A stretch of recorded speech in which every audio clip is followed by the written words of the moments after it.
Do you ever wake up and the first thing you do is open your phone? You scroll for a little while, staying in bed, weighing whether or not you can be bothered to get up?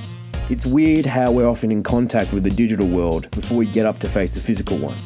We are increasingly finding ourselves embedded within the internet. This is due to stuff like technological advancement and easy accessibility, but as we enter into a COVID era, face-to-face contact becomes secondary to stopping the pandemic. But this transition from the offline world to the online one isn't without its baggage. Many of the norms of the outside world become reproduced online.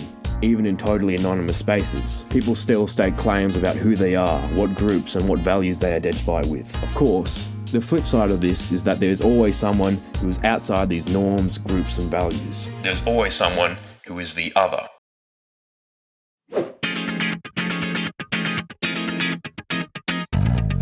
The concept of othering is simple on the surface, referring to the creation of a distinction of what the self is and is not. What is the same to us and what is different to us. Certainly this seems almost basic and obvious. Of course there are things different to us and there are things that we are opposed to. This is a natural fact. But digging deeper into what it means to claim an identity further complicates things and reveals the creation of an other as an essential part of the formation of what we see ourselves to be. This has a myriad of consequences, ranging from the realms of the personal to the political to the social to the racial and so on and so on. In an online context, othering could present itself in many forms, and these forms ultimately are an extension of our offline reality. The virtual sphere is far from a neutral space, rather it reflects the inequalities that are experienced in the outside world. Interactions within this sphere is governed by protocols of style and decorum that are in themselves markers of status, which act as informal impediments to equal participation. In other words, there are things which people say or do online which signal to other people online who they are.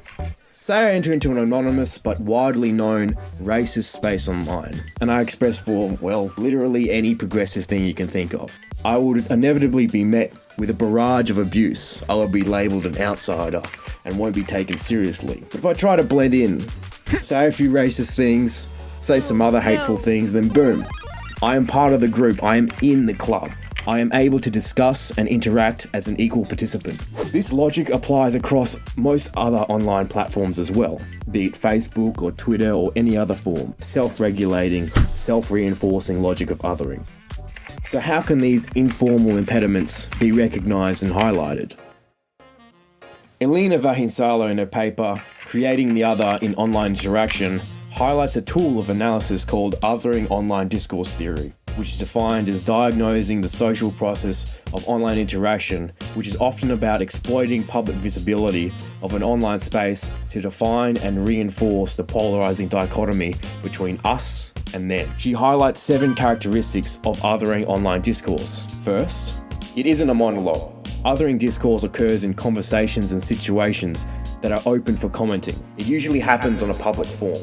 Something like a comment posted on a discussion forum or Twitter thread is intended to be part of social interaction which is visible and open to an audience. It centers around arguments about humanity. Othering discourses are present in discussions that concern identities and humanity in general. It's an intersectional phenomenon. The dynamics of online interaction cannot be reduced to a single identity, gender or class. It has to be approached with an intersectional framework which sees how these aspects overlap to reveal how discrimination occurs. It's about groups. Online discrimination is targeted and is often focused on individuals or groups whose members are individually identifiable.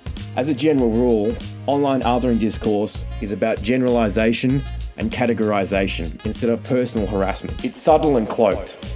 Much like discrimination offline, online discrimination isn't always openly hostile and aggressive. And finally, it's a discursive counterbalance. These are just big words to say that things can vary. There can be areas online which utilize online othering to subvert and reclaim the experience of othering. So I hope I've been able to help you become a little bit more aware and ready to interact with the pitfalls of online interaction. If you could, maybe comment below on some weird ways you've been othered online. Be sure to check out our other videos on discrimination as well.